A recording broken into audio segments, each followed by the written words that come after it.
Hello my dear student, my name है संतोष कुमार दांगी। आज हम आपके लिए जो आपकी जो इंग्लिश बुक है क्लास 12th की फ्लैमिंगो, उसका हम 3rd चैप्टर आपके लिए लेकर आए हैं। और यह आज आप इसके 3rd चैप्टर में पूरा होल डिटेल जानेंगे, समझेंगे। और प्लीज़ प्लीज़ आप इस वीडियो को स्टार्टिंग से एंडिंग तक ज़रूर देखिएगा, ताकि आप इस लेसन की संपूर्ण स्टोरी अच्छे से आप अंडरस्टूड कर सकें। और उसके बाद में जब आप क्वेश्चन आंसर लर्न करें तो क्वेश्चन आंसर लर्न करने में आपको थोड़ा सा आसानी हो सके। और प्लीज़ यदि आप चैनल पर नए हैं तो चैनल को सब्सक्राइब करना ना भूलें। आगे चलो देखते हैं हम इसका डिटेल। हमने लास्ट टाइम जो 2nd चैप्टर था वो यहाँ पर Saheb is no longer his own master, यहाँ पर हमने फिनिश किया था। और today now will get start I want to drive a car, यहाँ से हम आज लेसन की शुरुआत कर रहे हैं। तो without time wastage will get start. I want to drive a car, मैं एक कार चलाना चाहता हूँ। ये कौन कहता है? वो साहब। I want to drive a car, मैं एक कार चलाना चाहता हूँ। Mukesh insist on being his own master. अब जो मुकेश है वो स्वयं अपने मालिक होने का आग्रह करता है, भाई जिद करता है। इंसिस्ट मीन्स जीत करना। On being his own master, स्वयं को वह मालिक होने का की जीत करता है कि I will be A motor mechanic, मैं एक मोटर मैकेनिक बनूंगा। I will be A motor mechanic, मैं एक मोटर मैकेनिक बनूंगा। ही अनाउंसेंस, और इस प्रकार से वह घोषणा करता है, वह कहता है do you know anything about cars, क्या तुम कार के बारे में जानते हो? आई आस्क, मैंने पूछा, मैंने उससे पूछा। I will learn to drive a car, वह सीधा मेरी आंखों में देखते हुए कहता है मैं एक कार सीखूंगा। मैं ही answers looking straight into my eyes, उसने मेरी आंखों की तरफ देखा और उसने शीघ्रता से जवाब दिया I will learn to drive a car, मैं एक कार चलाना सीखूंगा। His dreams looms like a mirage amidst the dust of streets that fill his own Firozabad. उसका सपना उसके शहर की फिरोजाबाद की गलियों की धूल के बीच एक ऐसी तृष्णा के समान धुंधला सा दिखाई देता है, थोड़ा सा उसे डस्ट के समान धुंधला सा दिखाई देता है। फेमस फॉर इट्स बेंगल्स, जो वहाँ अपनी चूड़ियों के लिए प्रसिद्ध है। कौन सा स्थान? फिरोजाबाद। फिरोजाबाद वहाँ बेंगल्स के लिए फेमस है। Every other families Firozabad is engaged in making bangles, Firozabad में हर दूसरा परिवार चूड़ियाँ बनाने का काम में लगा रहता है और चूड़ियाँ बनाने का काम वो करता है। It is the centre of India's glass blowing industry where families have. अब वहाँ जो भारत के जो जितने भी सारे लोग हैं जो शीशा ढालने के उद्योग का एक केंद्र है, कौन सा? फिरोजाबाद, जहाँ पर मानो ऐसा प्रतीत होता है we have spend generation working around furnaces. और वहाँ पर जैसे कि बहुत सारे ऐसे भी प्रतीत होता है कि परिवारों ने कहीं सारे जैसे कि इधर उधर जो काम करते हैं और वहाँ पर शीशे के जोड़े लगाए हुए हैं। और वहाँ पर अलग अलग पीढ़ियाँ जो कि काम करती है, वेल्डिंग ग्लास, और यहाँ तक कि वहाँ पर उन चूड़ियों में ऐसी चूड़ियाँ भी बनाते हुए कि उनकी पीढ़ियाँ बीत गई थी और बहुत सारे परिवार वहाँ पर काम करते थे। वो उसमें मेकिंग बेंगल्स, जब वो चूड़ियाँ बनाने का काम करते थे तो for all the women in the land it seems, तो वहाँ पर बहुत सारी औरतों के लिए चूड़ियाँ बनाते हुए अनेक पीढ़ियाँ उनकी बीती हुई थी और अनेक पीढ़ियाँ वहाँ पर बीत जाती थी। Mukesh family is among them, अब मुकेश का परिवार भी उनमें से एक है। None of them know that is illegal for children like him to work in the glass furnaces with high temperatures. अब उनमें से कोई नहीं जानता कि उसके जैसे बच्चे के लिए भी उसे तापमान वाली शीशे की भट्टियों में रखा जाए, या फिर vines in dingy cells without air and light, और हवा और प्रकाश रहित गंदी कोठरियों में काम करना गैर कानूनी था। That the law in enforced could get him and all thus 20,000 children out of the hot furnaces where they slog their daylight hours। अब वहाँ पर और यदि कानून का काम यह लागू कर दिया जाए तो यह उसे और गैर कानूनी के रूप में समझा जा सकता था, या फिर 20,000 बच्चों को उन गर्म भट्टियों से बाहर निकलवा सकता था जो कि वहाँ सभी दिन और रात में काम करते, often losing the brightness of their eyes, जहाँ पर वे घंटों तक, कई घंटों तक परिश्रम करते हैं और ज़्यादातर अपनी आंखों की चमक खो देते थे उन लाइट प्रकाश को देखने के बाद, देखते हुए। Often losing the brightness of their eyes, Mukesh eyes beam as he volunteers to take me home. अब मुकेश की आंखें चमक उठती है, मुकेश की आंखें भी चमकती है जब वह मुझे अपने घर ले जाने के लिए अपनी इच्छा से कहता है। और there which is proudly says, और वह बड़े गर्व के साथ में कहता है, इज बीइंग रिबिल्ड, कि वह दोबारा बनाया जा रहा है, और वह उसे बिल्कुल इतने प्राउडली के साथ में कहता है कि वह उसे दोबारा बनाया जा रहा है और उसे एक बार फिर से बनाया जा रहा है।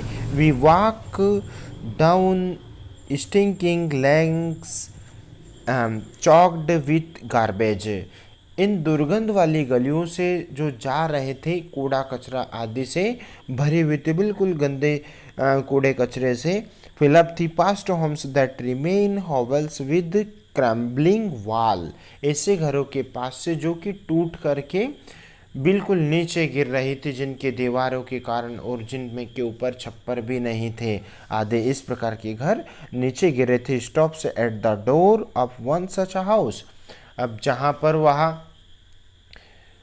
एक दरवाजे के पास में जाकर वह खड़ा होता है अपने घर के पास में, bangs a wobbly iron door with his feet.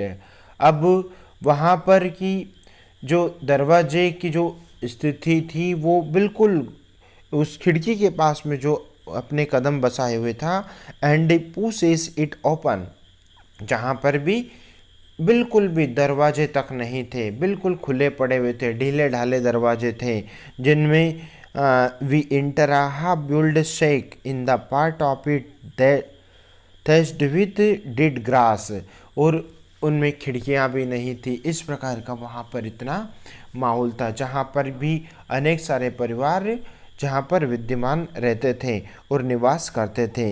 Is a firewood stove और which sits a large vessels of sizzling spinach leaves. अब जहाँ पर पुराने समय के जहाँ पर अग्नि आदि से रिलेटेड कार्य भी किया जा सकता था और वह सभी इस प्रकार का कार्य करते थे, और उसके कारण वो वहाँ पर अपना जीवन यापन करते थे ऑन द ग्राउंड, और उस जगह पर कि इन आ लार्ज एल्यूमिनियम प्लेटर्स। अब वहाँ पर बहुत सारी बड़ी बड़ी, यहाँ तक कि इतनी ज़्यादा बड़ी बड़ी ज़मीन के ऊपर बड़ी बड़ी एल्यूमिनियम की प्लेटें में कड़ी हुई थी, और प्लेटें भी थी आर मोर चॉप्ड वेजिटेबल्स, और हो सकता है कि जो सब्जियां भी, बहुत सारी सब्जियां पड़ी हुई हैं।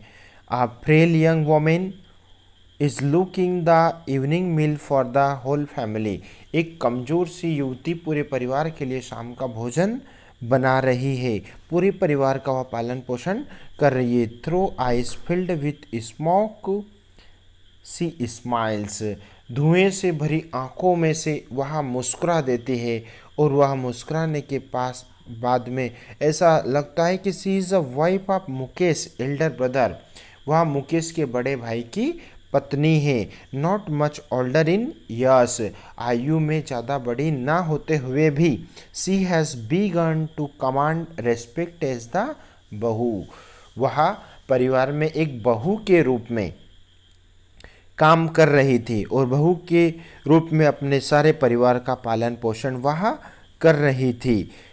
और जब the daughter in law of the house, जब घर की पुत्र वधू के रूप में जब उसे देखा गया तो already in charge of 3 main, तो सम्मान पाने लगी, क्योंकि वहाँ पर 3 आदमियों को पहले से ही संभालने लगी है वहाँ, यानी कि अपने पूरे परिवार का पालन पोषण कर रही थी। अब her husband Mukesh and their father, अब अपने पति मुकेश और उनके पिता को,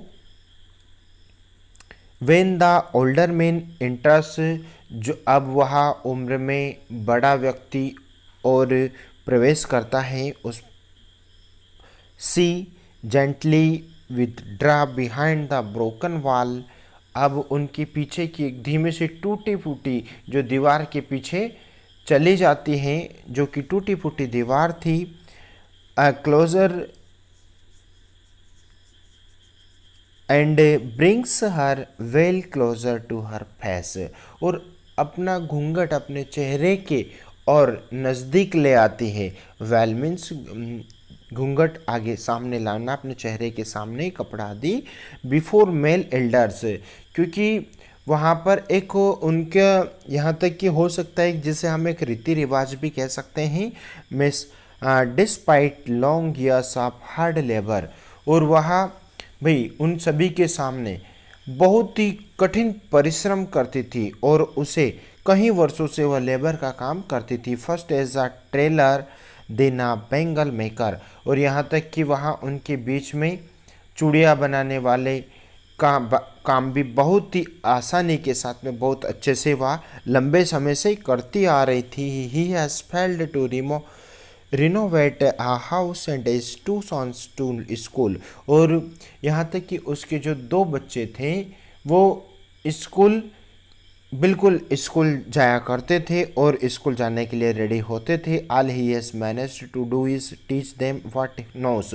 और इन सभी को वह मैनेज करना बहुत ही आसानी से उसने सीख लिया था। The art of making bangles, और उसी के साथ साथ में उसे इस बात का भी बहुत अच्छा ज्ञान था कि वह चूड़ियाँ बनाने की कला, उसके अंदर चूड़ियाँ बनाने की कला बहुत ही अच्छे से उसके अंदर विद्यमान थी। इट इज़ हिज कर्म, अब यह उसका एक कर्म है, किसका, उस बहू का, और ये कर्म को वो हमेशा करती रहती थी। हिज डेस्टिनी, और उसका भाग्य भी, डेस्टिनी मीन्स भाग्य। और शेष वह कहती है मुकेश ग्रैंड मदर, मुकेश की दादी कहती है कि who has watched her to her own husband go blind with the dust from polishing the glass of bangles. देखो कितनी बड़ी बात यहाँ पर राइटर ने कह दी है कि मुकेश ग्रैंड मदर, मुकेश की दादी कहती है कि who has watched her own husband go blind with the dust from polishing the glass of bangles, जिसने शीशे की चूड़ियाँ पॉलिश करने से आने वाली धूल से अपने ही पति को अंधा होते हुए देखा है। भाई उसने स्वयं ने जो चूड़ियों से जो धूल निकलती थी, उस धूल जो उसकी आंखों में आती थी, तो उसने स्वयं ने अपने पति को अपनी आंखों से देखा है कि उसका पति किस प्रकार से अंधा हुआ है। कि ना गॉड गिवन लाइन एज ईवर ही ब्रोकन, अब क्या ईश्वर द्वारा प्रदत्त वंश परंपरा को कभी तोड़ा जा सकता है, जो कि उसे ईश्वर ने उसे वरदान में दिया है। सी इम्प्लाइज,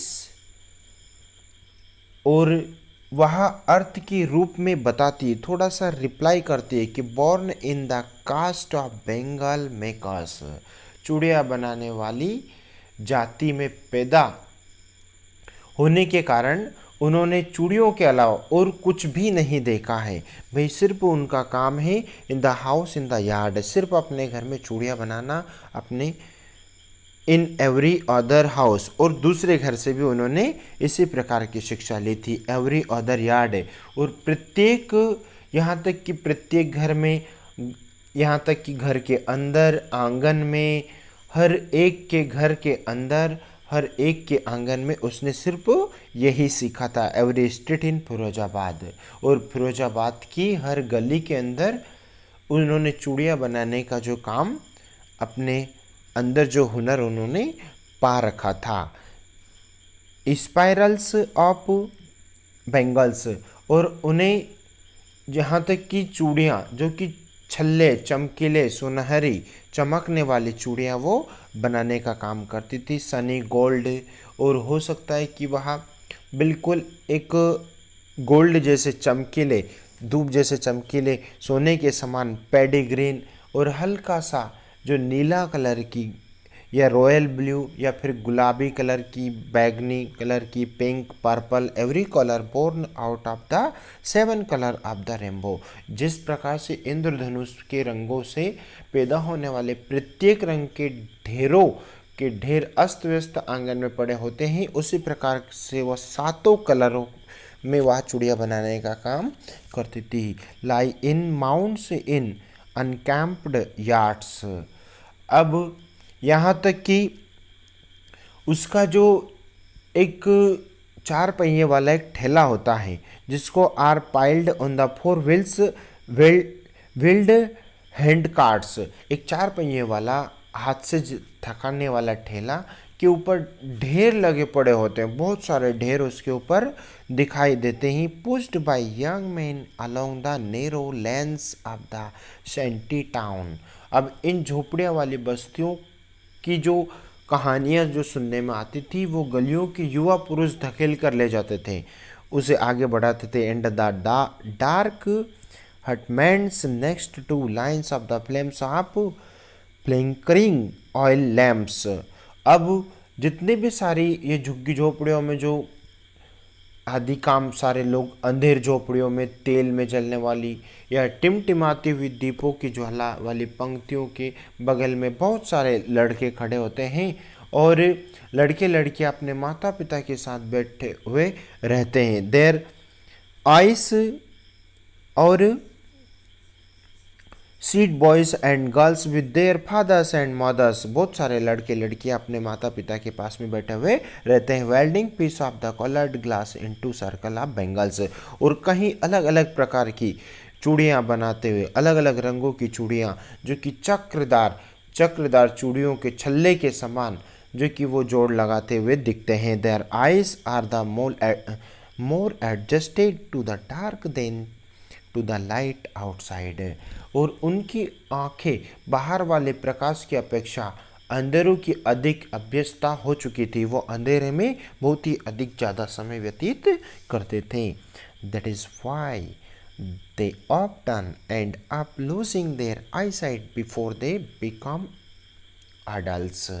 और यही कारण था कि युवा होने से पहले ही प्राय वह अपनी आंखों की रोशनी खो देते थे, क्योंकि जितने ही वहाँ का जो परिवार का जो चलन था, वो सारा परिवार का चलन ही इस प्रकार का था कि सिर्फ चूड़ियाँ बनाना, और चूड़ियों से जो चमक से जो या तो डस्ट उनकी आंखों में इंक्लूड होता था, या फिर उस डस्ट के कारण वो अपनी आंखें खो देते थे। Savita young girl in a drape pink dress. अब सविता एक फीके रंग की गुलाबी पोशाक पहने हुई है, एक गुलाबी कलर की ड्रेस पहने हुए है। Sits along side an elderly women. अब एक यहाँ पर एक वृद्ध यानी कि बूढ़ा व्यक्ति भी उनके साथ में बैठा हुआ है।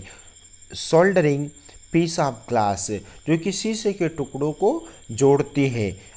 As her hands move mechanically like the tongs of a mechanic, और उसके हाथ जब एक मशीन की चिमटी की भांति यंत्रवत चल रहे थे, उसके हाथ ऐसे चल रहे थे जैसे कोई एक मशीन के द्वारा काम किया जा रहा हो, और इसी प्रकार से वह छोटी सी लड़की काम कर रही थी। I wonder if the she knows the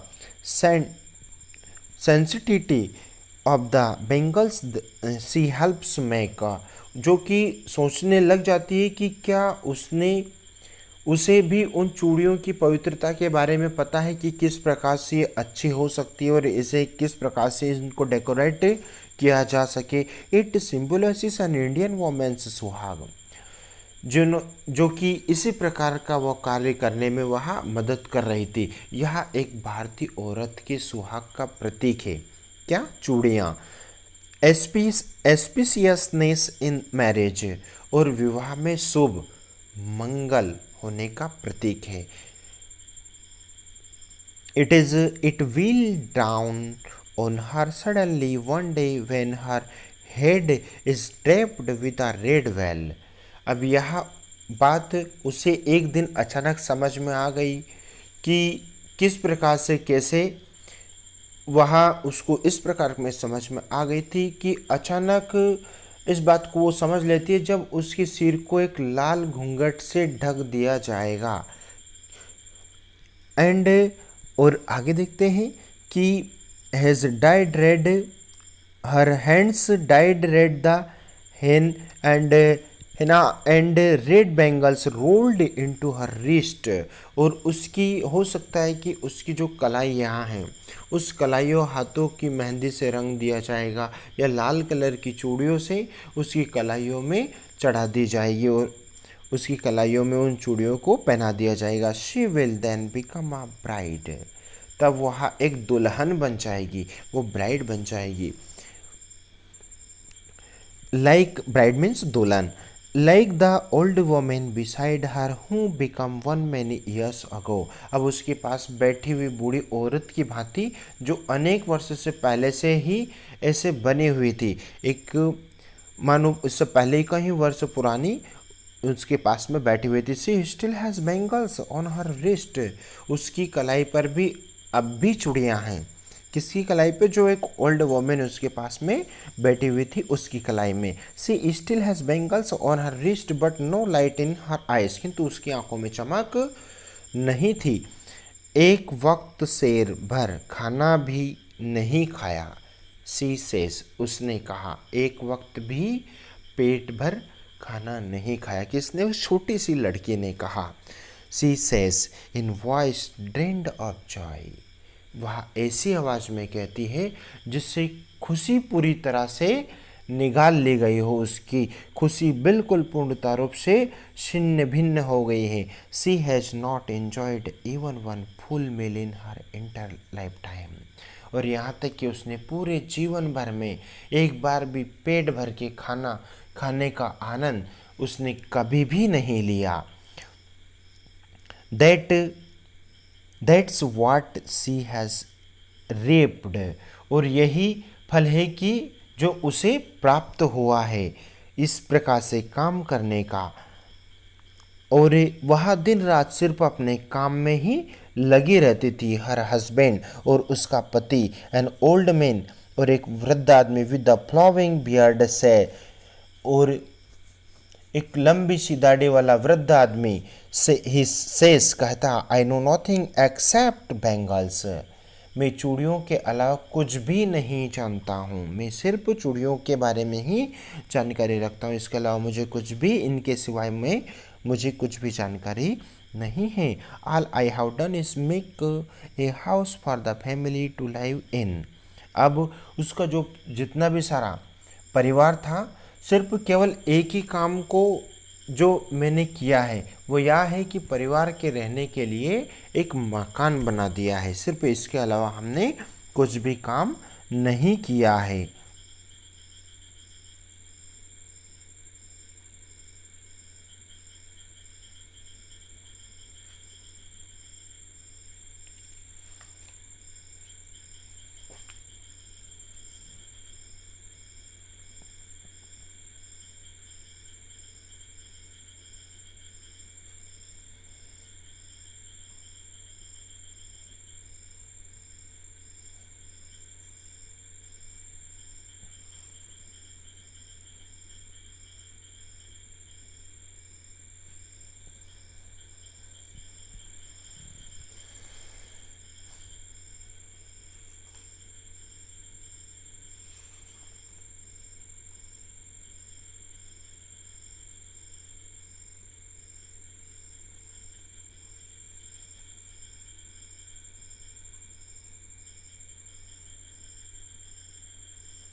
end daring is not part of his growing up.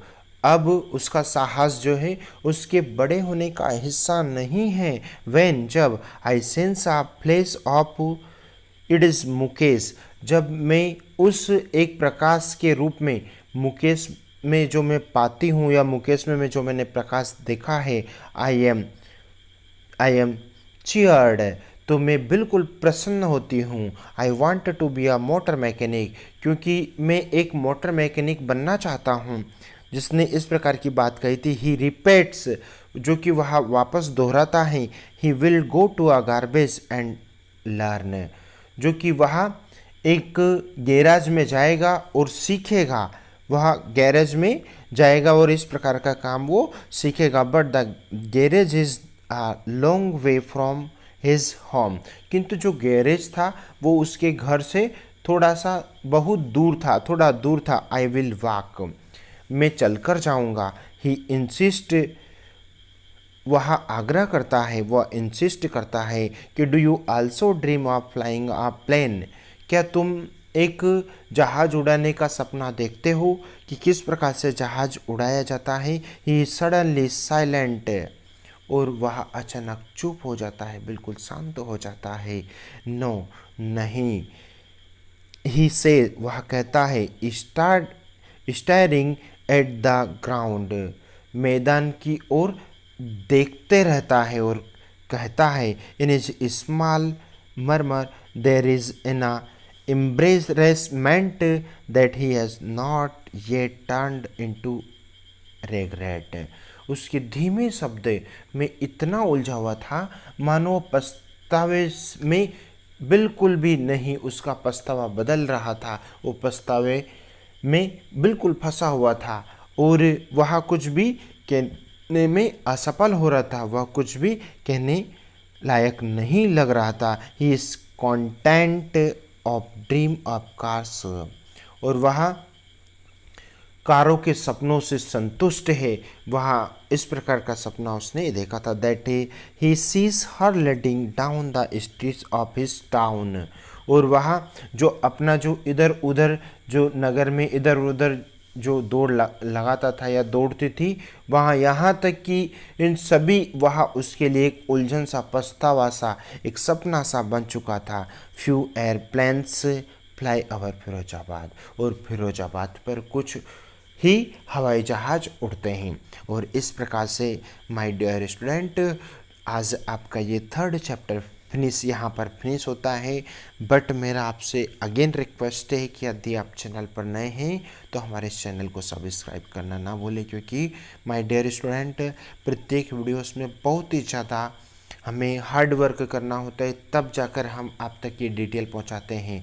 But आपको सिर्फ कुछ ही सेकंड लगेगा सब्सक्राइब करने में। Thank you for watching this video. Thank you so much. Take care of you.